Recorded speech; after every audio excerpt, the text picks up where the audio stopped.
Faites bouger les pierres, voilà le thème retenu par la Fondation Église ouverte pour sa 10e édition des Journées Église ouverte. Et s'il y a un site où les pierres ont bougé et bougent encore, c'est celui de l'église Saint-Jean-Baptiste de Herve. Son histoire mouvementée commence au Moyen-Âge. Vestige le plus ancien, sa tour de 21 mètres de hauteur, comparable à un donjon, a traversé le temps. C'est un vestige de l'église romane du XIIIe siècle.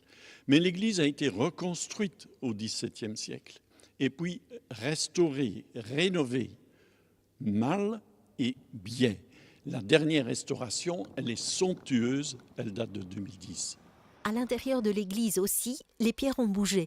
La cuve baptismale en pierre de Meuse a d'abord été installée dans l'église romane primitive, puis transférée dans l'ancien baptistère de l'église actuelle. Aujourd'hui, elle se trouve dans le cœur de l'église, un endroit qui se prête mieux aux célébrations communautaires du baptême.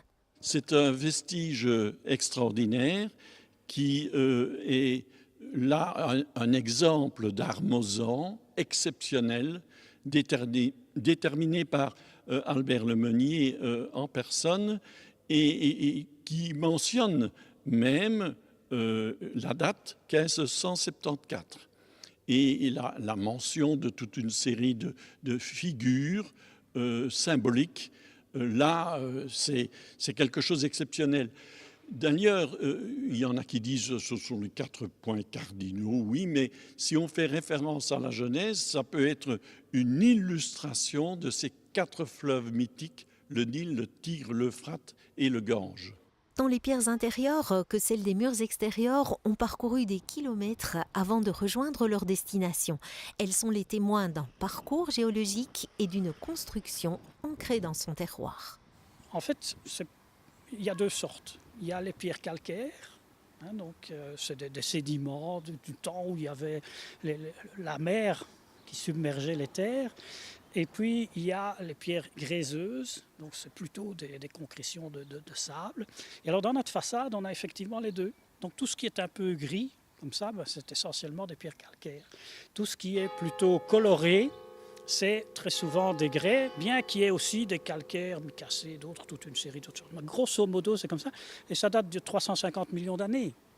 Donc toute cette église, finalement, est construite avec des matériaux qui datent d'avant la vie. Mais, alors à l'intérieur, on trouve beaucoup de marbre. Et c'est intéressant de savoir que les marbres, effectivement, notamment le marbre noir de Theux, étaient très très recherchés. Il y a aussi les marbres roses de Baleine, et notamment dans la pierre qui provient de la tombe d'Évrard de Lamarck. Donc ce sont aussi des carrières. Donc on avait des marbres ici dans la région qui étaient aussi fabuleux que ceux qui existent encore actuellement en Italie, par exemple. Les pierres bougent, les pierres parlent. Si elles permettent de comprendre les défis qui ont été relevés au cours des siècles, elles semblent aussi prêtes à relever ceux d'aujourd'hui. Lieu de prière et de célébration, les églises accueilleront elles aussi demain des activités culturelles, des expositions, des concerts, pourquoi pas, et si l'on faisait aussi bouger les lignes.